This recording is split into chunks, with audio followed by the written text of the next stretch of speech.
this event is called Cardinal Conversation. Nancy began, who's absent, by the way, this evening. I'll explain that in a second.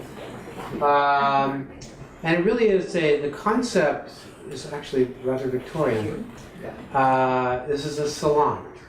And the intent is to stimulate conversation, and we have the two stimulants here, and then move it to really Q&A. And the concept is really to have somebody set context, and then somebody move into that context a topic of particular substance within that context. And so that's how we're structured this afternoon. The art that you see in this room is from the dish room. We do this intentionally, and we rotate it periodically to encourage you to go to the dish room and appreciate the tremendous diversity of art that we have available on this campus. Now, why isn't Nancy here? Well, our younger son called about 4 days ago and said, "Mom, I had an accident. And we're also in the process of moving, and I need you." In effect, the message was, "Mama, I need you." He's a little old for this kind of message, but nonetheless, melted on the spot. I know, they never get too old for it. Anyway, the bottom line is that all's well, the surgery went well, and she's there, and everything's good. So with that said, let me introduce our two speakers. Garrick Harden out of Sociology is going to set the context today, and Bryan Proksch from Music is going to be kind of moving in that context with some material, and the context being you are what you hear, music and identity. The way this is structured is we'll run to about roughly 5:30 with their presentations, and then we open it up for Q&A. Very good. It's all yours, gentlemen. Okay.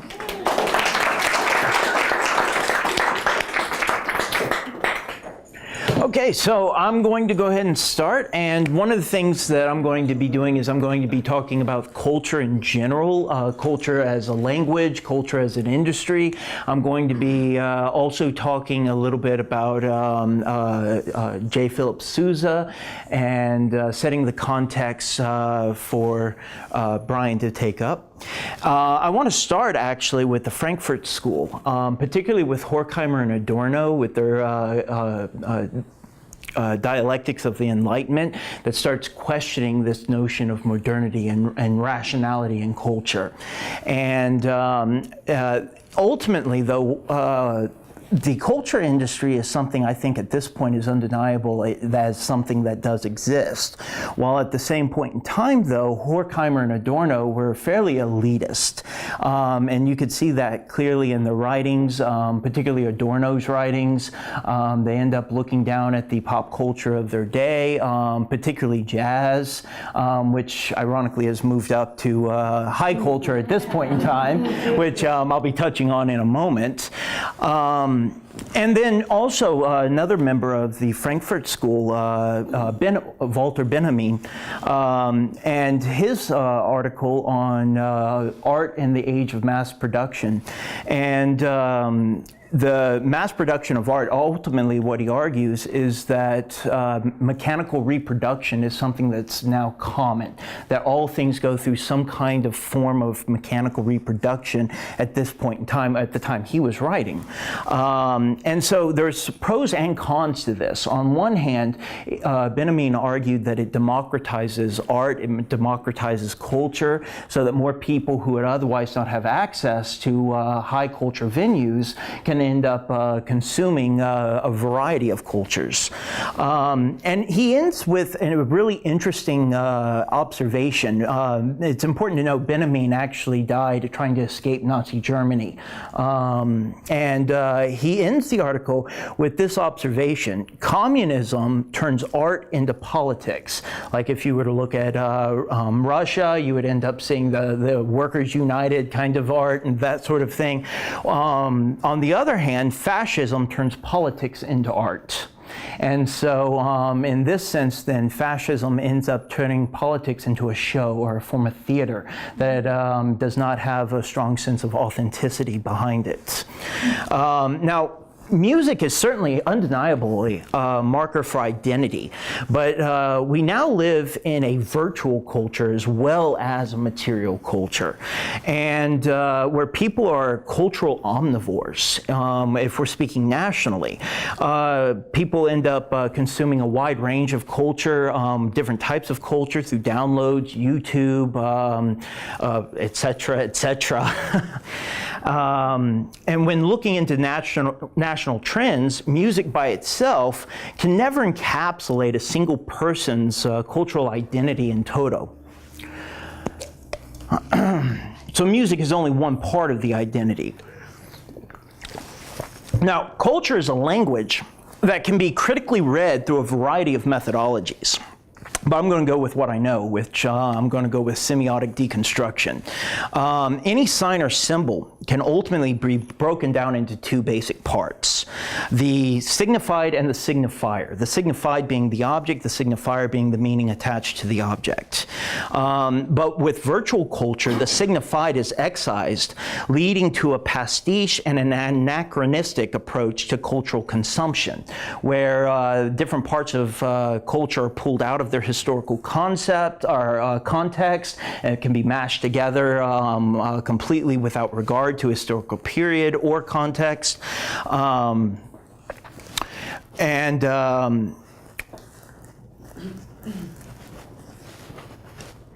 This is where then the intentions and meanings meant by the author or the composer or what have you ends up becoming meaningless in a hyper-individualized and narcissistic culture, which is referred to by Jean Baudrillard, a cultural critic, as being the death of the author. Now, without the anchor of historical analyses, we're born into a world already turned into culture with signs and their significations that we internalize fairly uncritically at early years of our lives as part of the self. And so it ends up becoming a definition of the self. But with historical analyses, we can end up seeing where these kinds of trends ended up beginning. We can trace out cultural trends, cultural genres, and provide a much larger context for them. Now, any system that ultimately ranks cultural expression from inferior to superior is argued by both cultural critics Pierre Bourdieu as well as Thorsten Veblen are arbitrary, and their attempts by members of the culture industry to assert their interpretation as authoritative and set themselves up as expert systems. Now, these expert systems in the culture industry would include academics like us, like many of us. And so Michel Foucault calls these expert systems a modern form of cultural control and domination. And we see divisive separations in taste cultures, particularly with the work of Pierre Bourdieu, are more reflective of class and status than it is of actual cultural taste. So there's nothing inherent about taste that makes one taste superior to another, in other words. So divisions between pop culture and high culture are attempts at maintaining the status quo that ultimately results in stagnated culture, especially when you consider that pop and high cultures are now both mass-produced and easily accessible through the internet for free. When you can go into a big box corporation like Walmart or Target and buy Baby Einstein CDs full of music ranging from the Baroque to the Romantic period, high culture has been melded into pop culture. All right. Now, we also end up seeing, to put some more historical context in this in terms of a post-colonial perspective, is the myth of the Great White Father that ends up we seeing starting in Europe, and the idea of this paternalistic relationship that Europeans had with other cultures, other groups of people. And this ultimately became a paternalistic ideology supporting or justifying cultural genocide. You don't actually have to kill off a group of people to kill off a culture, right? And so while many whites can trace their cultural heritage back centuries, many racial and ethnic minorities are not afforded that privilege due to the extermination of cultures that did not live up to the taste cultures established by Europeans and later Americans. Marshall McLuhan, the media critic, ends up with his famous statement, "The medium is the message," can be applied to Eurocentric ideals of what constitutes authentic music. So for instance, from the European perspective, you have to be using certain instruments, you have to frame it in a certain way as a symphony or a concerto or something along those lines. And if it's something that doesn't have a melody or certain qualities to music, then it's not considered authentic music. Now, and everything ultimately becomes political, including the genres in which music is presented. So the medium through which music is presented is automatically political. And such as Sousa, for instance, being nicknamed the March King. Marches plus composers like the Stars and Stripes Forever or Semper Fidelis are a semiotic connection of a militaristic medium with nationalistic ideologies that are firmly rooted in Eurocentric perspectives. Now, I am not a music expert like my colleague, but several of the influences of John Philip Sousa I've looked through, and one of the main figures highlighted in this talk have been used in either supporting nationalism, such as Haydn, though after his death, and so not during his lifetime, or nationalism and militarism, such as Richard Wagner, which we know are bad bedfellows. As Hitler clearly stated at one point, he said, if you want to understand my ideology, listen to the works of Richard Wagner. And so Sousa's life also coincided with the rise of American imperialism. He was born after the Monroe Doctrine of 1823 that was used up until, I think it was the last appealed to by Reagan. And soon after the Mexican-American War of 1846 to 1848, he was born in 1854. At the same time as the Perry expedition was coming to an end, which lasted from 1853 and 1854, which launched this image of America as a militaristic world power that had never been seen before, the modern Navy of the United States. And so this itself is right in line with the notion of manifest destiny that was a dominant ideology covering over the 19th century. And Sousa lived through the Spanish-American War of 1903, and following from that war, the Philippine-American War. This is not to say Sousa had anything to do with these events, but to historically locate him within a particular culture and society. So I'm basically saying he was a man of his times. It was not until later in life that Sousa actually joined the military for World War I. But the genre that earned him the nickname the March King is symbolically linked with militarism, and the music he wrote may strike a patriotic chord for some, but can also be read, given the historical context, as a jingoistic nationalism. Now, Sousa died in 1932, just before German nationalism and militarism was democratically elected to office, embodied in the figure of Adolf Hitler. Now, in a globalized world, one of the things that we need to be teaching outside of the typical curriculum of Eurocentrism and take on more of a global perspective, or what we're doing our students a disservice by only teaching them one culture with a few other cultures thrown in like afterthoughts. And so globalized ways of thinking that are sensitive to cultural differences are becoming a new norm in American culture. For poetry and music, to our education system. For instance, in Spring Lake Park High School, just outside of St. Paul, Minnesota, the band has purposefully shied away from the ubiquitous or hegemonic influence of dead white men and focused their band on composers of color and female composers. While a good start as educators, we should be broadening the cultural taste of students, not through more Eurocentrism, but through the exploration of other cultures. And I wanted to read also this because what I've been hinting around with all of this is something that Bryan's going to talk about in terms of connections with Donald Trump, or the Donald. And I've found this great quote while I was preparing for this, coming from Hannah Arendt on totalitarianism. Thank you, Kevin.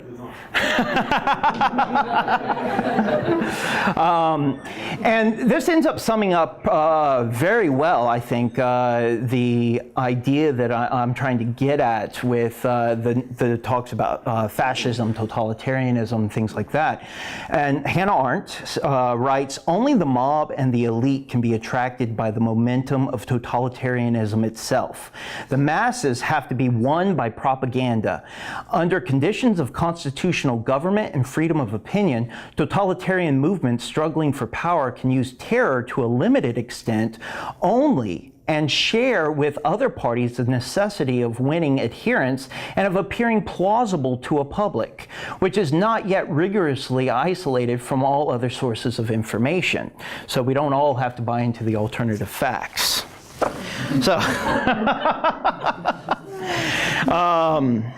and to sum up what I was saying, and also by way of illustration on what I meant by globalized ways of thinking as opposed to Eurocentric ways of thinking becoming a part of the new American norm, even though it's being threatened currently, is a poem from 25 years ago by a group of social activists, poets, and musicians that I think speaks directly to what I'm trying to get at, and it's a pop culture way of expressing this.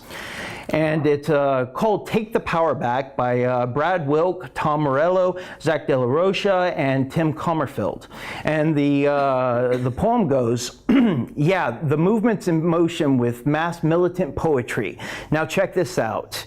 In the right light, study becomes insight, but the system that dissed us teaches us how to read and write. So-called facts are fraud. They want us to allege and pledge and bow down to their God.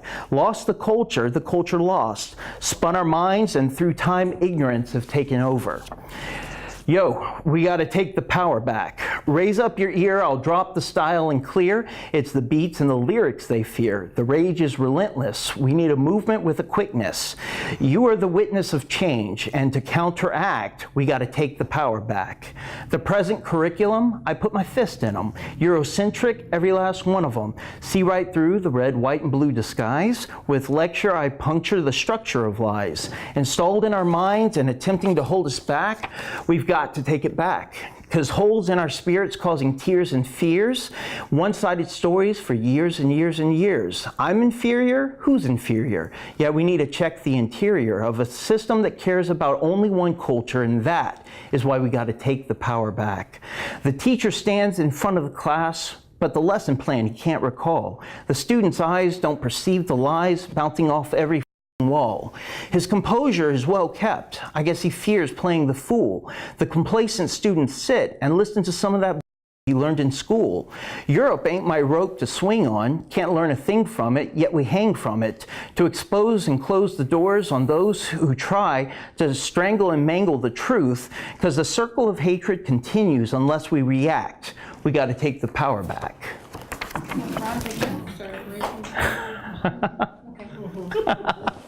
So, that is my presentation.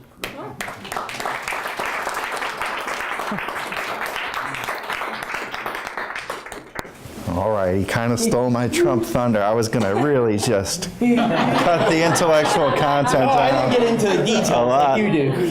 But Garrick, I really appreciate all the intellectual, just weight that you have and all the scholars you've discussed, because what I'm going to kind of go into now is what all this maybe means, more practically speaking, both for me as a musician and for all these other musicians and how they treat music. But I am going to start with Donald Trump.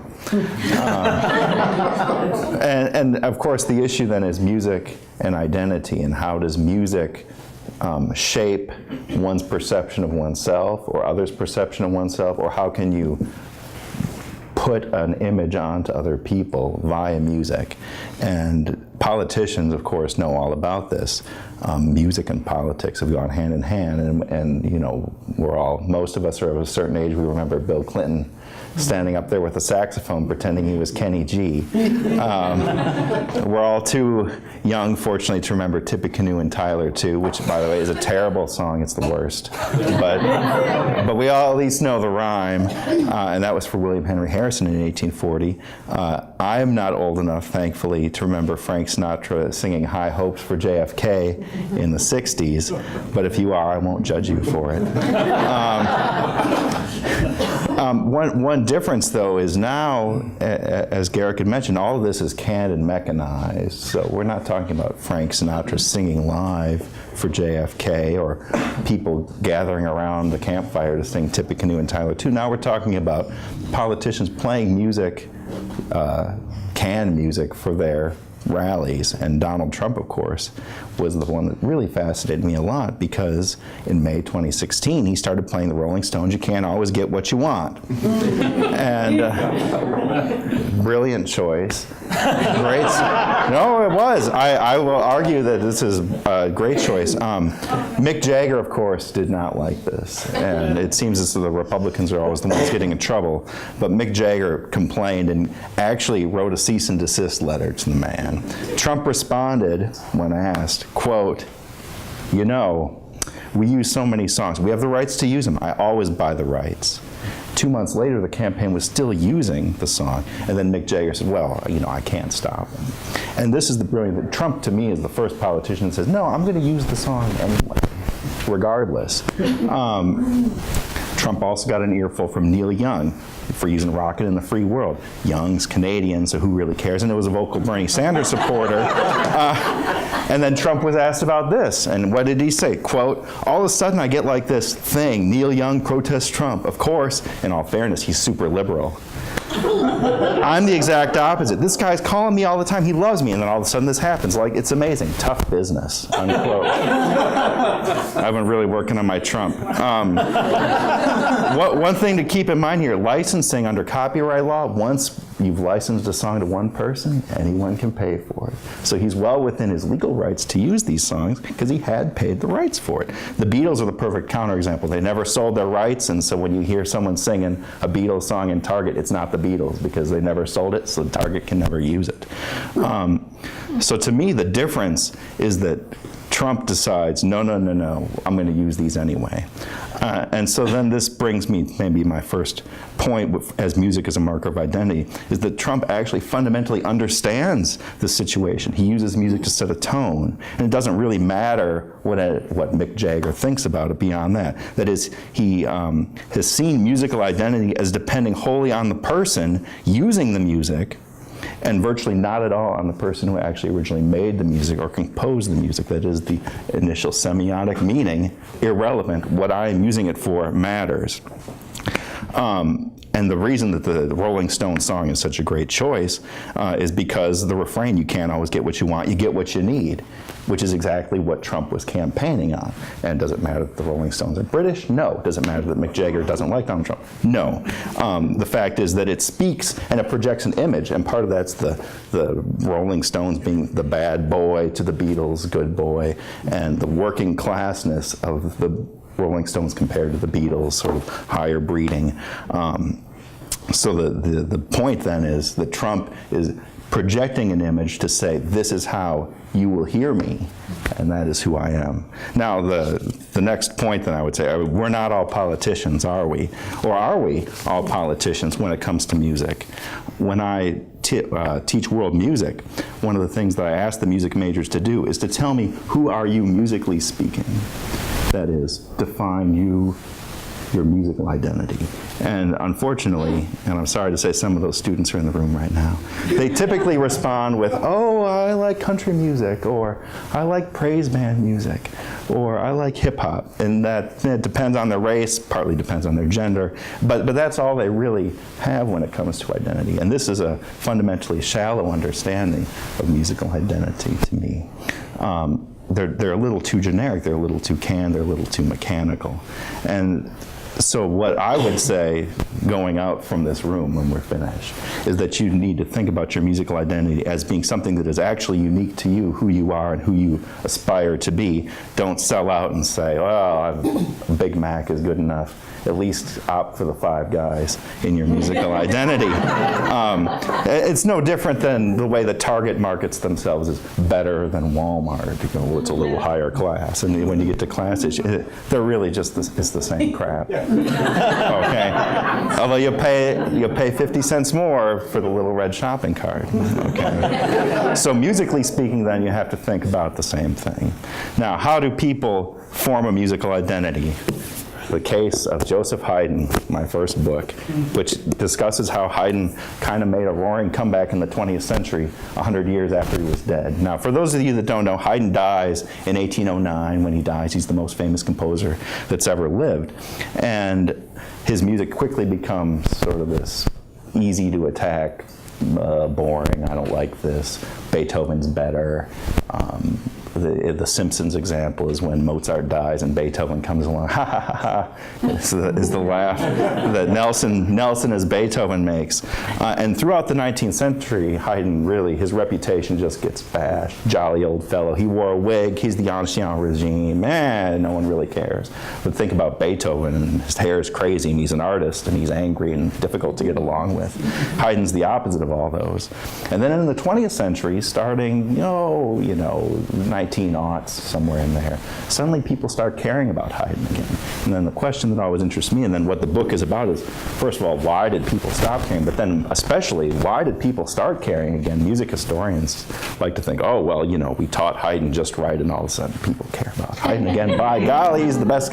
And that's just not how it works, it turns out. You can't teach people to like something.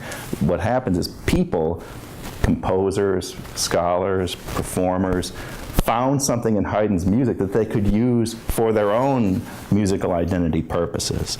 So just a couple of quick examples for you. One instance is Camille Saint-Saëns and Vincent d'Indy, two composers. They're both outspoken writers as well, both living in France, of course. They're living in a post-Franco-Prussian War era. So, the French and the Germans, they don't like each other very much.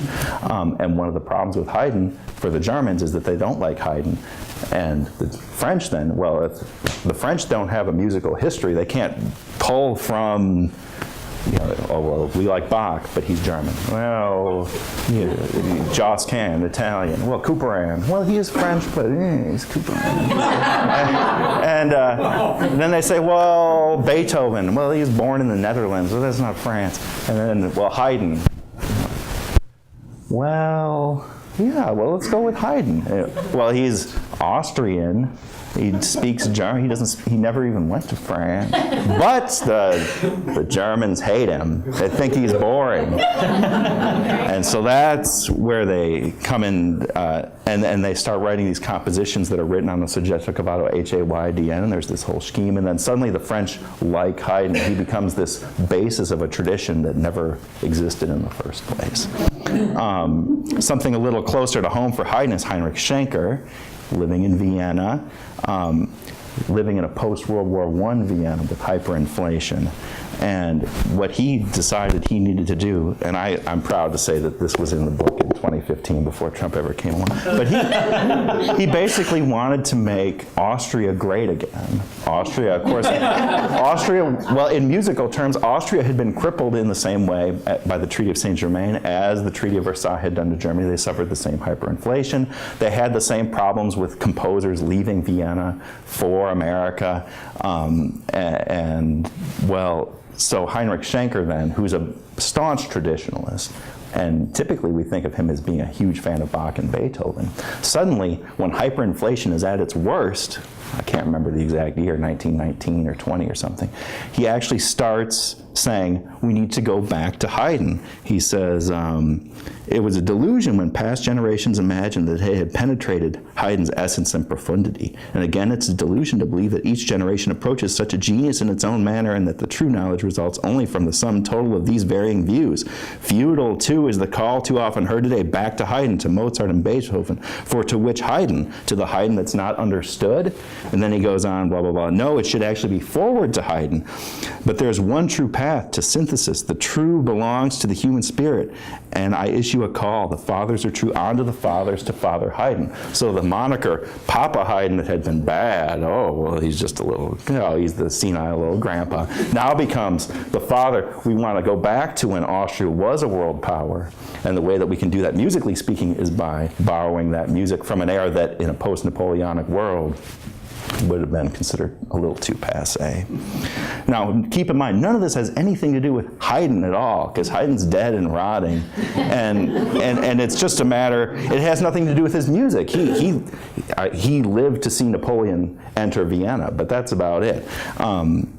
He doesn't care about making Austria. He doesn't even know what Austria is. He lives in the Habsburg Empire. So would he support the causes? Moot point, doesn't matter. Did Haydn write music in such a way as to encourage any of these art interpretations? No, he couldn't. It would be anachronistic, but he's a symbol. And so was his periwig, so was the time in which he lived. And it's that symbol then that's used to create this sense of musical identity. Now, moving on to my next book, Sousa. And Garrick spent a lot of time with Sousa. And this is a slightly different case now, because I want to address Sousa while he's living and the way that a composer attempts to situate their own music. And as Garrick mentioned, Sousa's the March King, and he's got the Stars and Stripes forever. And we, venerate the man as one of the greats, especially if you're a band director or a high school band student. Oh, Sousa. But in reality, Sousa's very self-conscious. He wants to be thought of as the same as an Offenbach, a Wagner, a Johann Strauss Jr., all the names that were super popular at the time. And he frequently invokes the names of the classics when talking about his own compositions. He writes opera. They're terrible operas. They're just the worst ever.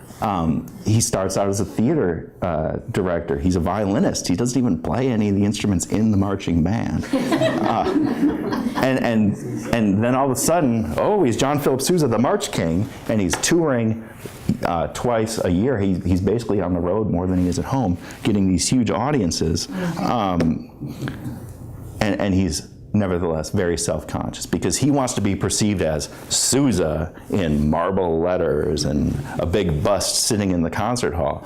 And he's all too self-aware that everyone sees him in a much different light, that he is like the Stephen Foster, that he's like Johann Strauss, like not quite Richard Strauss. He's not quite serious enough. So he, in a different way of thinking about it, would say he wants to be seen as a composer. He doesn't want to be seen as a march composer, and he can't avoid it. It just, he can't get away from it. So Sousa famously rails against recorded music and canned music, and part of that's just he wants the money and he's a little cynical. But he also at times makes some very odd arguments that music cannot be national. He said, well, how can Sousa, of all people, say that there's no nationalism in music? And he's so he just drips with the Americanism. He is, as Garrick said, this ultimate sort of Teddy Roosevelt, let's go fight the Mexicans kind of. I mean, just very outspoken. And yet, at one point in his career, he writes, quote, "I do not believe that there is any such thing as nationalism in music. Music is a universal thing, and what is usually termed nationalism in music is really but environic," he made that word up, "environic suggestion. Supposing Wagner had been born in New York, is there any reason to suppose that he would not have written just the same music as he did?" There's every reason to suspect. I mean, it's absurd, and he was called out for it. People wrote letters to the editor like, what's this guy smoking? He's insane. But then the point is that he's trying to argue that if there is no nationalism in music, then he is not just a march composer. He is a great composer. He's not a popular composer. He is an art composer. And that all the popularity he has is as a result of him being a great composer who also happens to write things that people like, which makes him an even better composer because they don't want to be bored by Wagner. They want to hear his own music. He's essentially setting himself up as like the greatest ever.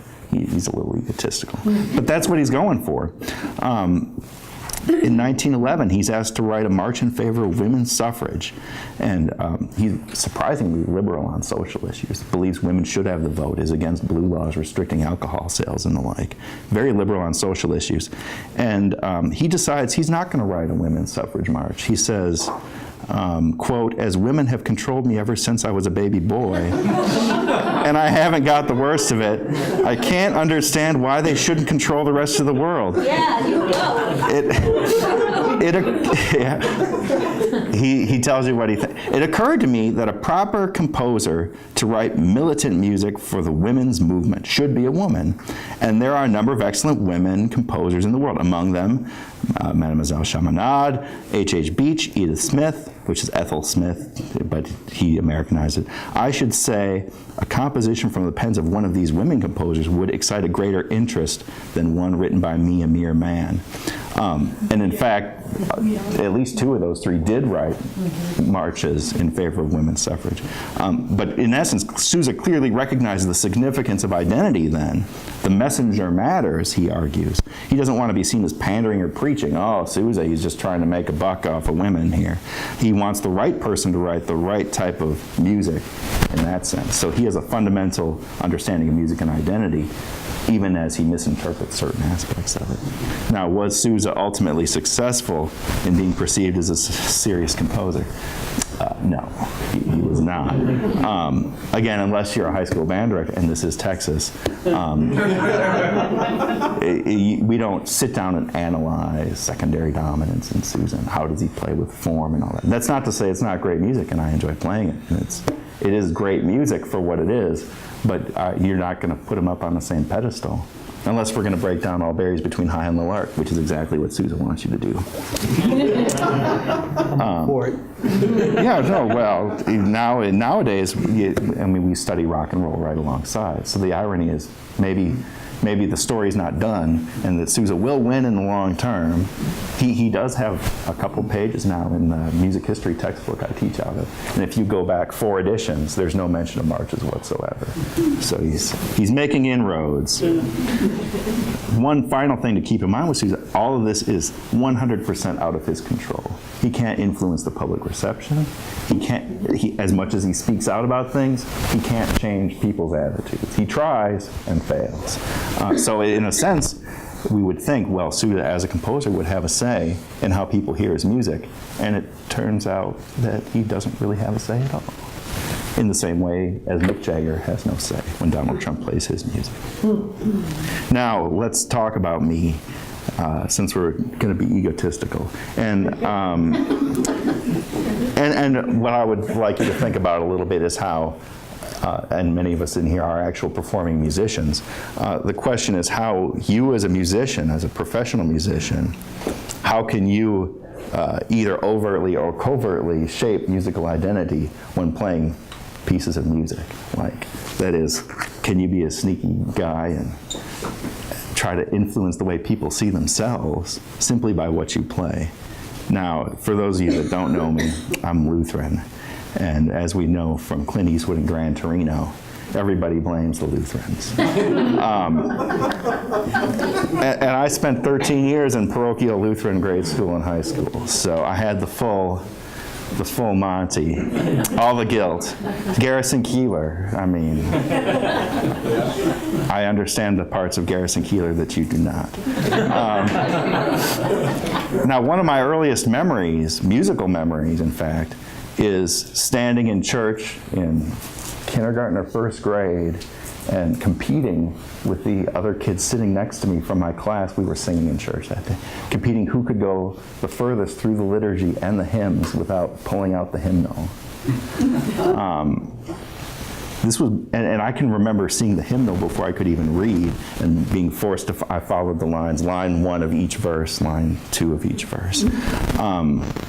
Now, I'll admit none of the doctrines have stuck, and I'm so liberal in my theological beliefs that my mother and brother, my brother's a Lutheran pastor, they're ashamed of me. On the other hand, musically, I am what might be called an old goat, conservative Lutheran, and to my credit, I once turned down helping my Lutheran church form a praise band. And I didn't just say no to helping. I said, quote, "I can't help an organization I hope will fail."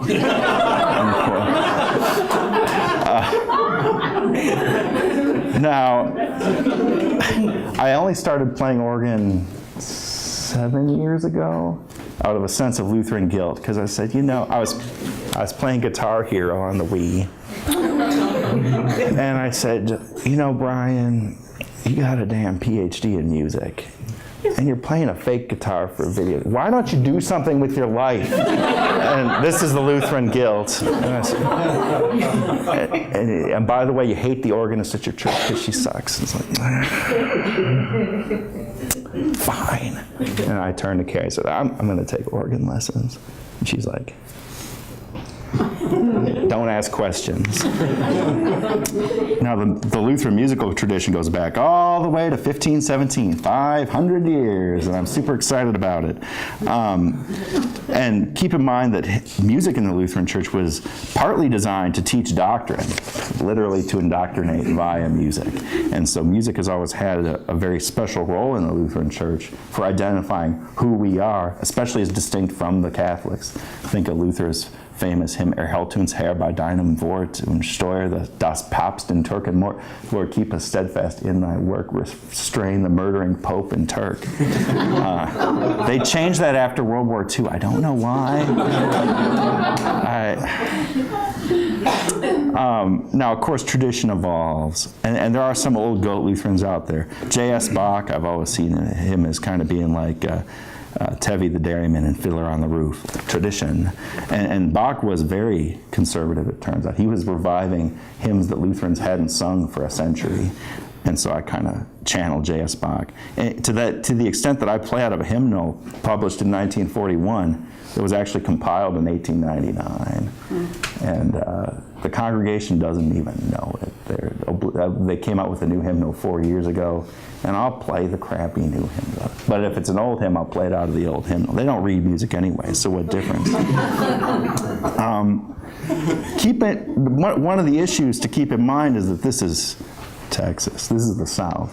The Lutherans, I'm from Wisconsin now, so I would qualify myself as an immigrant to the South, living in a diasporatic culture now. If you think about because 80 to 90% of that church I play at was not born down here at all. They were all born in the Midwest. They come down to work at the chemical plants. And so my goal then as an organist, and they don't know this because I would never bore them, but thank you for tolerating me, is to recreate the Lutheran musical experience of my youth on the one hand, and the Lutheran musical experience that they came to expect up north. This is kind of like the McDonald's situation, except it's McDonald's in a very specific way. And then, in addition to that, I not only have to connect musical practice at my church with that of Wisconsin or the Midwest broadly, but I also have to connect it back to 1917, 18, 17, 16, 15, to this whole continuum of Lutheran musicians. And that's sort of my burden as a guilt-ridden Lutheran who knows music history a little too well. So occasionally I got to pull out something by Johann Walter, Luther's organist. Occasionally I got to pull out, well, I pull out a lot of Bach. But I don't do it necessarily because I'm an organist. I do it because I'm a Lutheran organist. So that means I have to pull out books to Huda and all those other guys too. Now, as far as identity is concerned then, does the congregation know all this? Do they know that I'm indoctrinating them from the organ console? No, it's very insidious. Do I care if they know? No, I don't tell them what the preludes and postludes are. I don't tell them I'm playing out of the choir notes, but they're sitting there. But no one in the church really knows that this is happening. They just sit there, and my goal then is to be the anonymous or parish organist, the one that they don't even notice is up there, to make them, force them, if you will, to participate in a tradition that extends back to their parents, their grandparents, and so forth, and to indoctrinate their children to know and expect what it means to be a Lutheran in musical terms, so that that 500-year tradition will be passed on for the next 500 years. So I'm preaching to them, and I don't like the term music minister, but I am preaching to them and teaching them about Lutheranism and their own heritage completely without their knowledge.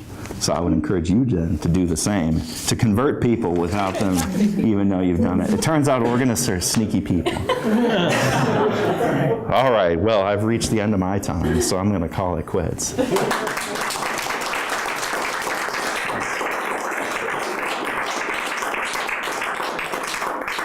All right, it's your turn. Anybody have any questions, comments, reactions? Janis Joplin. No, you don't get that too much from the world music students, but she is from around here, it turns out. And when you bring her up, people say, oh yeah, Janis Joplin, like I've seen the museum. And that's something at least. When I first moved here, that people talked about her like they didn't like her. She was basically kind of run off. I mean, the people that were with the high school with her are still alive, and they talked about her like she was a pariah. Well, she's such a rebel in such a conservative part of the country, and doing all the things she's not supposed to. And her music is so flagrantly different from anything else that would have been performed down here at the time. We got enough distance from her. Now she gets revered. Yeah, people. Well, part of the she's an icon partly because she dies young. Ask Mozart. Ask Schubert. There's nothing like dying young for posthumous reputation. Jimi Hendrix, Jim Morrison. Exactly. You know, the list goes on and on. I don't know how many of the students actually have listened to Janis Joplin. I mean, they might know, Lord, won't you buy me a Mercedes-Benz? I don't even know if that's a great song. Right? But it would be one of the top 10 of all time if you took a survey around Big Mama Thornton, so wasn't one of her tunes. But oh, covers are a whole nother ball of wax. Holy cow. I didn't get into covers. Me and Bobby McGee love her. Chris Christopherson, right? Did he write that? Chris Christopherson? He did. Oh, okay. It was Chris Christopherson. Who was a Lutheran? We're everywhere, it turns out. Quick question about identity. The Stones and the Beatles, right? Because there's an irony there, right? The Stones actually were pretty middle class. I mean, Mick Jagger went to LSE. And the Beatles are actually the working class band. Coming, well, Ringo starts as a slum kid, and George Harrison, Paul McCartney are very working class, maybe John Lennon. I mean, Liverpool is just that kind of city. And yet, the Beatles assumed a sort of identity, cleaned up after they come out of Hamburg. And the Stones Which were is, probably the good boys, actually. Was it Epstein? The bad who did boys. that? Yeah. The Beatles adopting that look was conscious. That was Epstein, Brian Epstein, or Epstein. He wanted them to get that look, the clean look, so they could make it. And then, the Beatles and the Stones are friends. I mean, Paul McCartney and John Lennon write some songs specifically for the Stones because they need the help or something like this. But as conscious as the Beatles image is, so is the Stones. And one of the interesting things about both those bands is the longevity And both of those bands are current with kids these days. And there's an irony there too, because the Beatles broke up in '69, and yet they are the masters of marketing. They keep reissuing recording. When I was in college back in the '90s, they had all those anthology remasters they came out with, and all of a sudden every college kid is listening to the Beatles, and it's not even the good recordings, it's the crap that they couldn't publish to begin with. And they're like, oh yeah, it's that one version of Norwegian Wood that sucks. And it's like totally out of tune, but yeah, man, the Beatles. And then only, what was it, 5 years ago maybe, the Beatles came out with a remaster and they got rid of all the crazy stereo and they re-equalized it to make the bass louder. It doesn't sound like the Beatles anymore at all, but it appeals to the modern ear. And the Stones' longevity then is a much different track because they never broke up. And Mick Jagger's is like old withered raisin or something up there on stage. He just had a kid. Well, Viagra works, I guess. But the way that they've stayed current is they're still out there performing. Part of it's also the mystery of how's Keith still alive. Because he lives such a clean and wholesome life. Or only the good die young? Drugs are preserving him. And then there's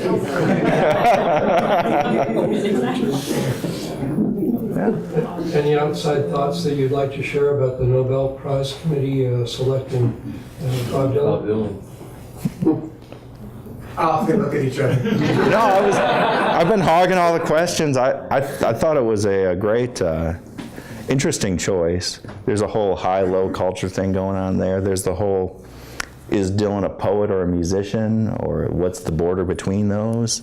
There is no Nobel Prize in music, of course. There's so few prizes in music.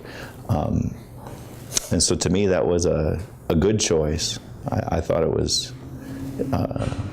maybe they'll find a way to get more musicians into the mix then too. And there's one of the, John Adams, I don't know, the freshmen, I make them learn, well, we pass over real quick some guy, an American, that wrote a song cycle on poems by Bob Dylan. And they sing Blowing in the Wind, and it's like atonal blowing in the wind. And I'll just make some quick, witty remark about, I don't know why you'd listen to that instead of, the actual one. But that gets a chuckle. That's a different story, though. That's a recording or whatever.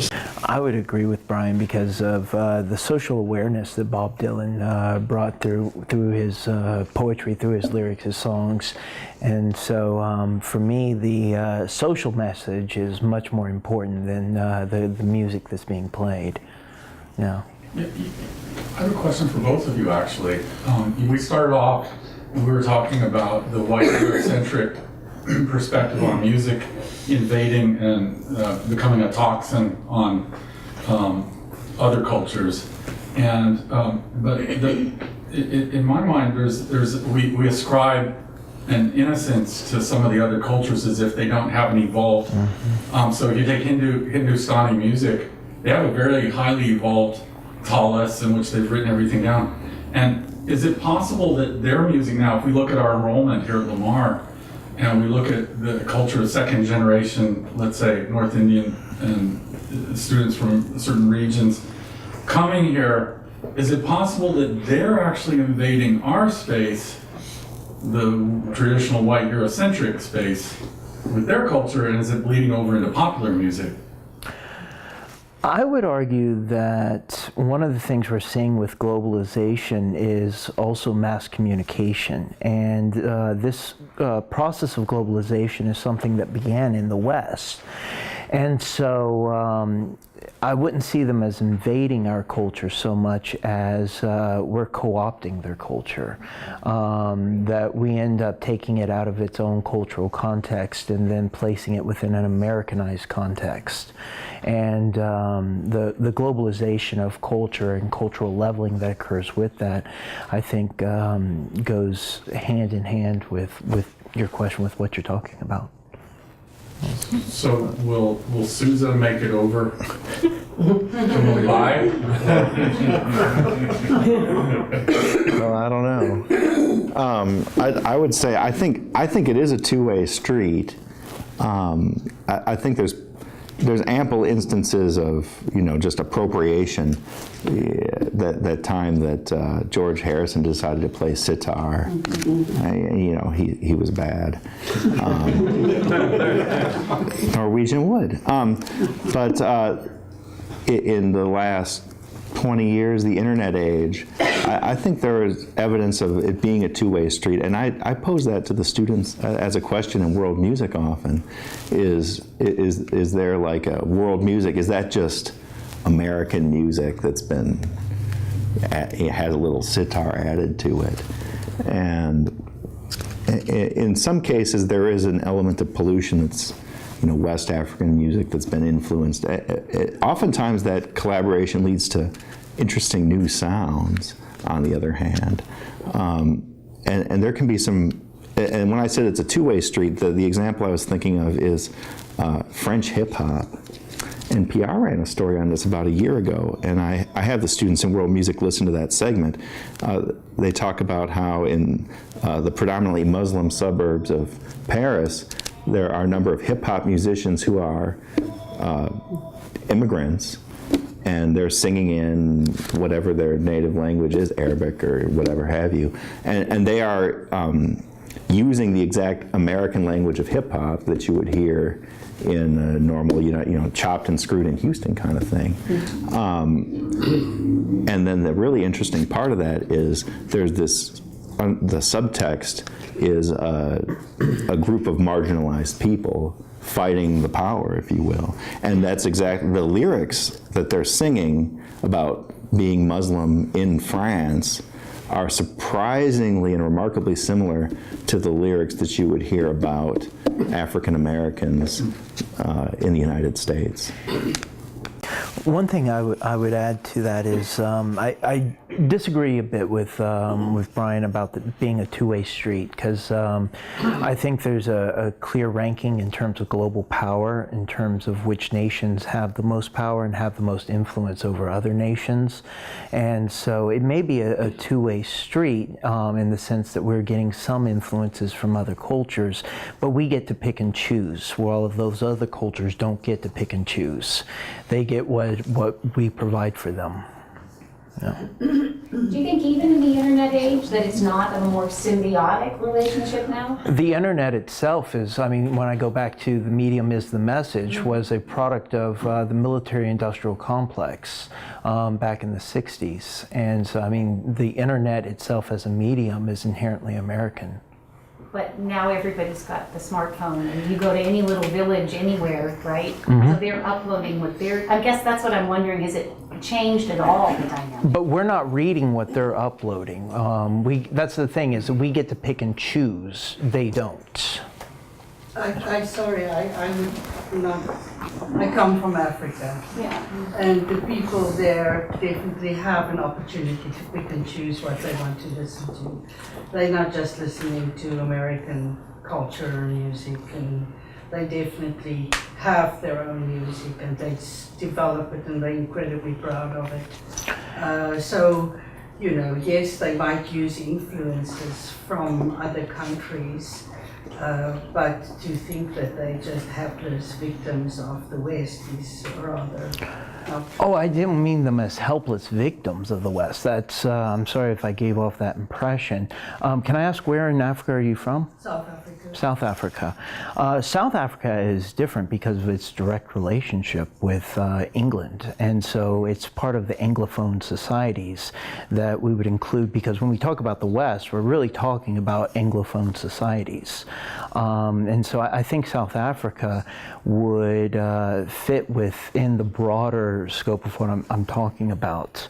And I totally agree, but I'm not talking about South Africa. There are 11 different cultures and languages in South Africa.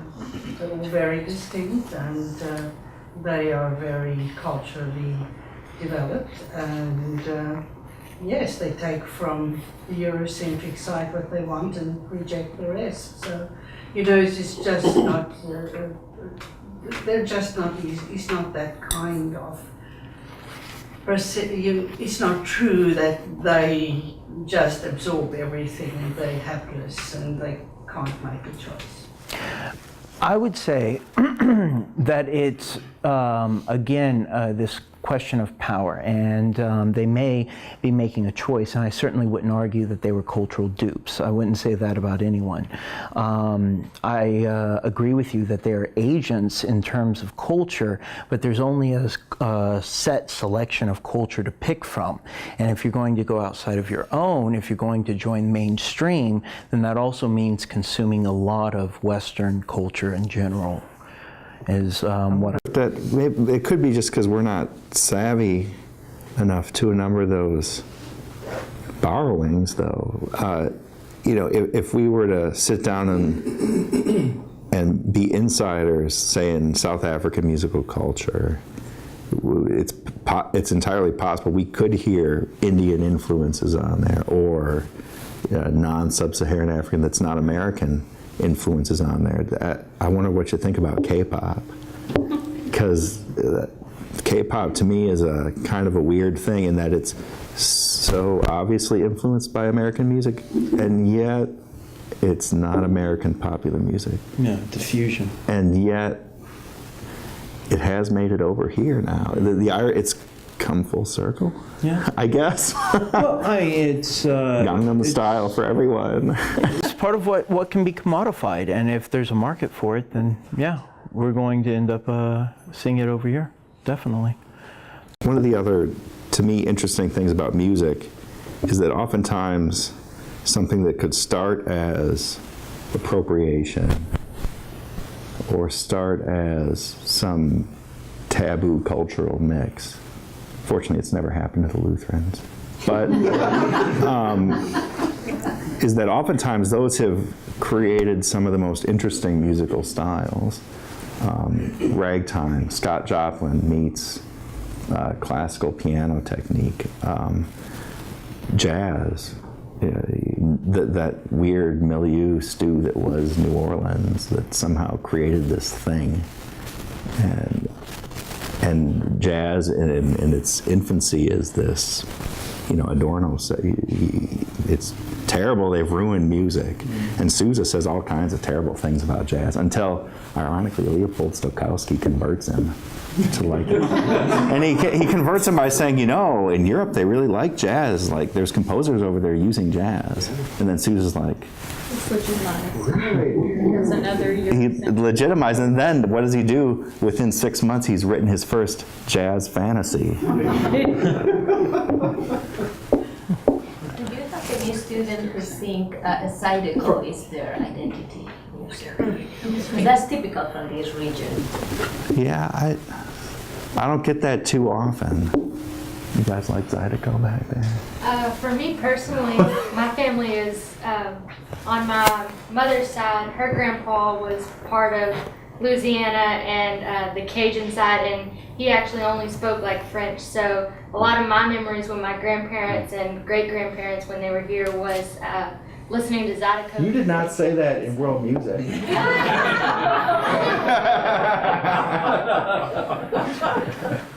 You probably did. It was like that was part of my identity, I guess, growing up, was I would listen to it. I still do with my dad, actually. Every Sunday when we go to church together, that's what we listen to on our way to church, is some Zydeco music. Oh man, on the way home from grade school band, we always turned on NPR and it was polka time. On WUWM, it's polka time. Well, and also part of this goes back to what I was discussing with the culture industry, because there's two ways if you're operating on a capitalist economic model that you can end up gathering or accumulating more capital. You can either more deeply plumb existing markets, or you can open up new markets that hadn't existed before. And so in this sense, then, what we're seeing is a kind of pastiche that's occurring with an underlying of American influence, but it's also borrowing out of the context of the culture that created it and mixing them together outside of that context. And so I think what we're talking about is the creolization of culture. So if you go back to the idea of musical identity, so you talked about Haydn and his musical identity being redefined 100 years after he dies. He talked about Sousa trying to redefine his musical, or trying to define his musical identity. What about the people that are sort of stuck, trying to sort of escape a musical identity that's associated with them? So, Mahler is constantly trying to decide, is he a conductor? But he's too Jewish. Yeah, right. That's the one he's always trying to escape. And Bernstein, is he a musical theater composer? He has success with West Side Story and then spends the rest of his life trying to not be defined by Bernstein's West Side such Story. a odd character. On the one, he does all those TV shows. The young person's guy, where he's just talking with people about a piece of music, and he's the conductor of the New York Phil. He's very literally the face of American classical music in the 20th century. He's like Wynton Marsalis before Wynton Marsalis was Wynton Marsalis for jazz, and yet he's got these musicals. And that's the textbook writers are still struggling with that. But then he does the Requiem. There's a lot of serious pieces he writes. There's a whole series of solo brass all those weird pieces about dogs. Rondo for Life. I forget, something for Mippy or something like that. There it is. There's a lot of serious Bernstein that doesn't get much airtime. And yet then, West Side Story, people walk down the street humming it. And people do tend to take popular music more serious now. I think most musicologists would say it's a false distinction, false dichotomy now. And Bernstein is Bernstein, and we know he's a great musician, so. Strauss is a textbook example of someone who tried all his life to change his identity. And Sousa is acutely aware of Strauss, and the Sousa band is modeled on Strauss's model as far as a business model, how they tour, how many waltzes Strauss writes for a given season because he needs new material to tour with, and Sousa plays Strauss. There's definitely a modeling going on there. Strauss always wanted to write opera. Serious music. And he gets pigeonholed too, and Strauss ends up equally pigeonholed as Sousa, absolutely. Now, does Sousa have a Portuguese ancestors with that last name? He deals a little bit more with regular identity. There's a rumor, I don't know the answer to your question, but I'm going to give you a different answer. I'm a professor, that's what I do. Are these alternative facts? No, well, there was a rumor circulating during Sousa's life, sort of consistently recurring, because he's such a patriotic composer, that his initial name, his real name was John Philipso. So Philipso was his last, and then he added USA to the end because he was so American. And you'd think, well, that's the stupidest thing I ever heard, and it is completely dumb. But every 3 to 5 years, he's got to write some essay like, no, my name is really John Philip Sousa. There's the U.S. It's weird. So his own personal. There's a spaghetti recipe in here for spaghetti Portuguese. So. Yeah, because Sousa is a Portuguese. He boils his noodles for 2 hours. I put a footnote in there that said that might be a typo, but not recommended. Not recommended for popular consumption. Interesting factoid, though, in looking at the intersection of music and politics, Sousa was born in Washington, D.C. And would let you know about it constantly. He testified in front of Congress, and no, he wishes. That was Louis Armstrong when he had to decide. But yeah, he makes sure everyone knows that he was born and raised in D.C., especially when he's talking to politicians. He was called to testify when they revised copyright law in 1909 or 6.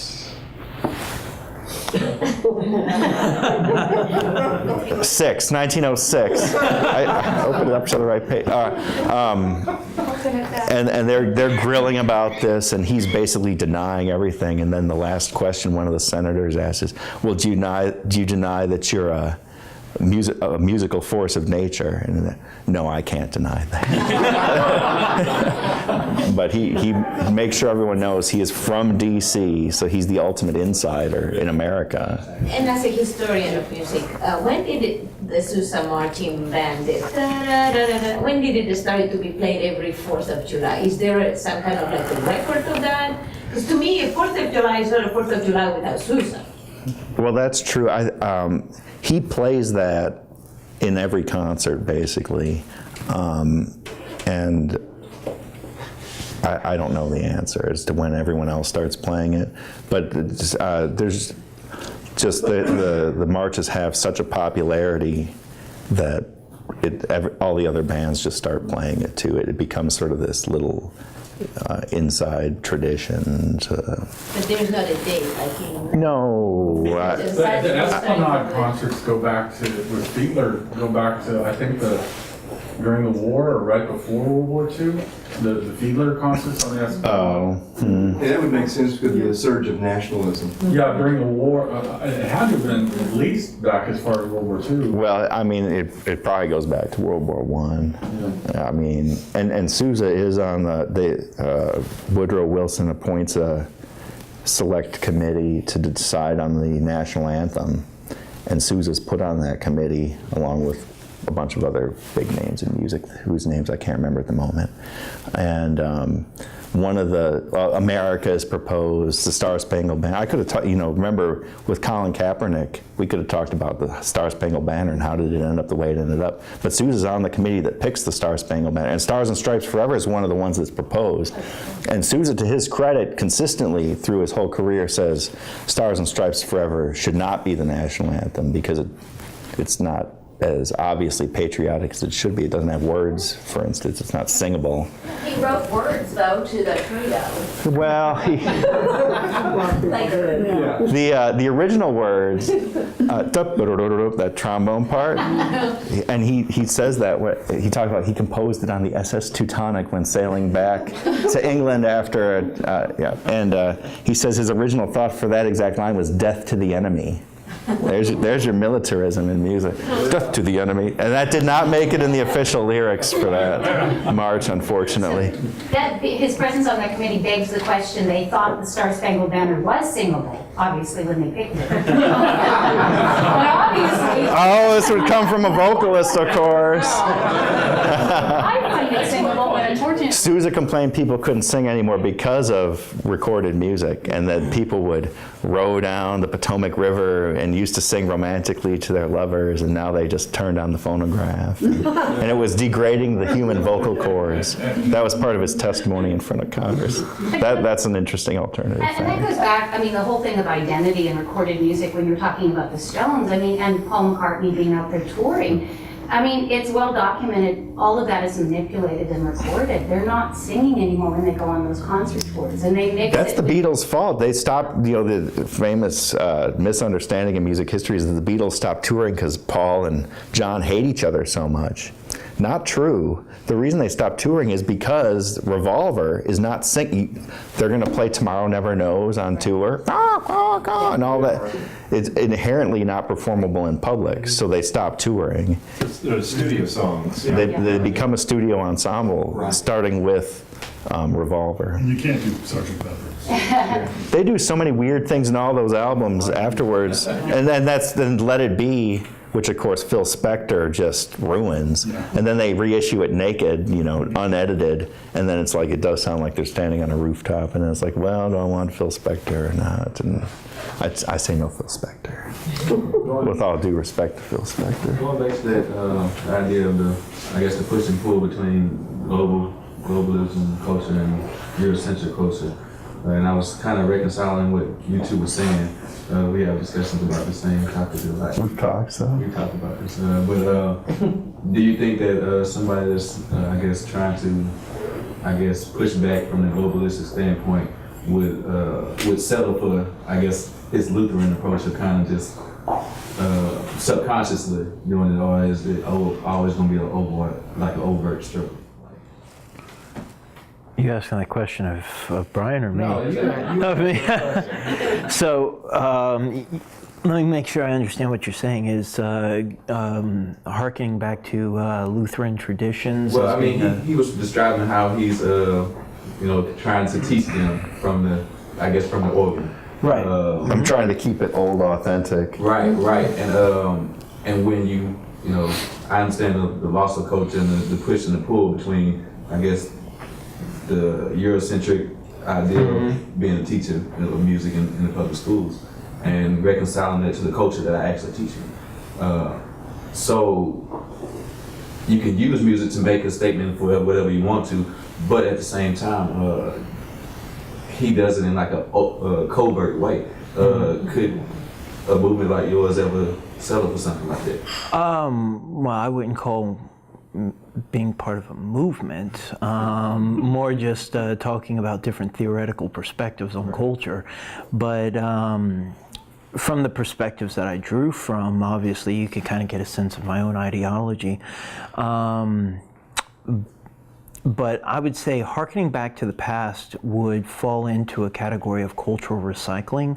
And while it can be interesting, it can be fun to try to reproduce these kinds of things, that ultimately we'll never be able to reproduce something that existed before the age of recording, because we're never going to know exactly how these artists actually played their music. And so we have a tendency in the West in general to recycle cultures and aspects of cultures. So like for instance, we see the 1980s was a recycling of the 1950s. The 1990s were a recycling of the 1960s into the 70s. The early 2000s, recycling of the 80s. And we're finally starting to get back into the 90s again. And so we're starting to recycle recycled culture. So, I mean, in that sense, I guess what I'm saying is that definitely has cultural value, and I wouldn't deny that. But at the same point in time, I think that to be truly subversive with it, you would have to frame it completely outside of the context in which it was originally intended. So in other words, the old Lutheran songs, if you ended up adding like a hip-hop beat to it, or something like that, that would end up being a subversive way of using that music. That would also talk what I was talking about before about the creolization of music and culture in general. Does that answer your question, or? I'm going to say it does. You guys can carry this on afterwards if you don't mind, but I think in the interest of time management that I want to thank our speakers, obviously. Thank you.